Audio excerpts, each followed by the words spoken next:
Halo Sobat Investor, kembali lagi berjumpa di program The Editorial yang akan membahas tajuk utama pemberitaan yang tersaji di idxchannel.com dan idxchannel TV bersama saya, M. Faizal, redaktur pelaksana idxchannel.com. Pergantian pucuk pimpinan di Kementerian Keuangan menandai babak baru dalam arah kebijakan fiskal Indonesia.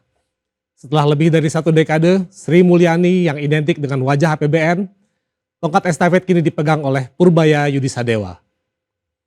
Perubahan ini terjadi di tengah sorotan publik terhadap efektivitas belanja pemerintah yang dinilai belum maksimal menopang pertumbuhan ekonomi. Jika Sri Mulyani selama ini dikenal ketat menjaga defisit dan disiplin anggaran, maka Purbaya datang dengan penekanan pada pentingnya daya dorong fiskal agar ekonomi tidak kehilangan momentum. Kondisi yang dihadapi Purbaya tidak mudah. Data Badan Pusat Statistik menunjukkan konsumsi pemerintah masih tumbuh negatif pada paruh pertama tahun 2025. Di kuartal 1 tercatat kontraksi 1,8% secara tahunan. Sementara kuartal 2, meski meningkat dibandingkan kuartal sebelumnya, tetap minus 0,33% dibandingkan periode yang sama tahun lalu. Situasi ini menandakan adanya perlambatan nyata di saat konsumsi rumah tangga tidak cukup kuat sendirian untuk mengangkat laju pertumbuhan ekonomi. Dengan struktur PDB yang sekitar 1/5 ditopang oleh belanja pemerintah, stagnasi pada pos ini tentu memberi tekanan yang serius. Di balik angka tersebut, ada konteks yang lebih luas. Pemerintah belakangan lebih berhati-hati dalam mengucurkan belanja karena alasan efisiensi dan pengetatan fiskal.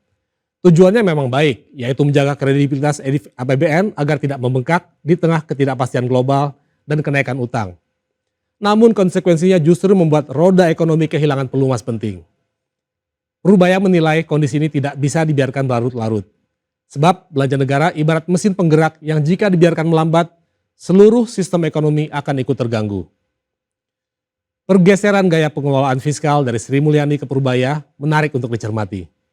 Sri Mulyani selama ini konsisten menjaga keseimbangan makro dengan fokus pada keberlanjutan fiskal jangka panjang. Ia sangat berhati-hati agar defisit dan utang tetap dalam batas aman. Pendekatan ini diakui berhasil menjaga stabilitas. Namun seringkali menuai kritik karena dianggap terlalu konservatif sehingga daya dorong fiskal ke sektor real menjadi terbatas. Kini Purbaya mencoba memberi aksen berbeda, yaitu fiskal harus tetap sehat tetapi sekaligus produktif. Anggaran yang aman di atas kertas tidak ada artinya jika tidak bisa diterjemahkan menjadi aktivitas ekonomi yang nyata. Untuk itu strategi Purbaya adalah mengoptimalkan sistem yang sudah ada. Belanja yang sempat terhenti perlu dipercepat realisasinya. Sementara program yang sudah berjalan harus diperkuat. Prinsipnya bukan menciptakan mesin baru, melainkan merawat dan memperbaiki mesin lama agar berfungsi lebih efektif.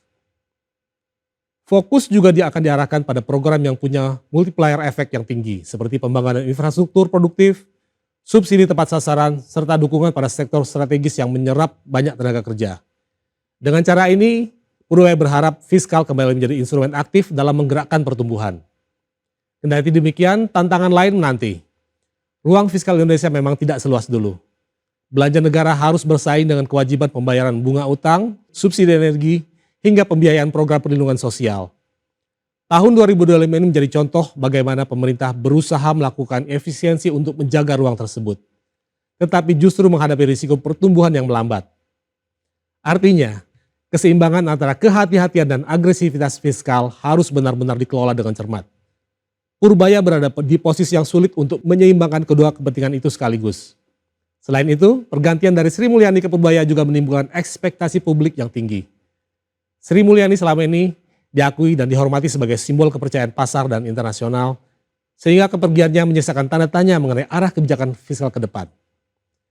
Purbaya yang sebelumnya dikenal sebagai ekonom dan pejabat lembaga pemerintah di bidang investasi, kini harus membuktikan bahwa ia akan menjaga kredibilitas yang sama.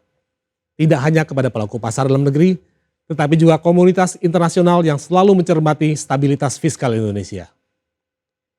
Isu kepercayaan pasar ini penting karena berkaitan dengan kemampuan pemerintah membiayai defisit lewat penerbitan surat utang. Investor tentu ingin melihat konsistensi arah kebijakan. Jika belanja didorong agresif tanpa kejelasan pembiayaan, kekhawatiran terhadap lonjakan defisit bisa muncul. Sebaliknya, bila terlalu berhati-hati, risiko pertumbuhan rendah akan membayangi. Disinilah seni mengelola fiskal yang harus dimainkan Purbaya. Memastikan bahwasanya belanja negara cukup kuat mendukung ekonomi, tetapi tetap dalam batas keberlanjutan yang sehat.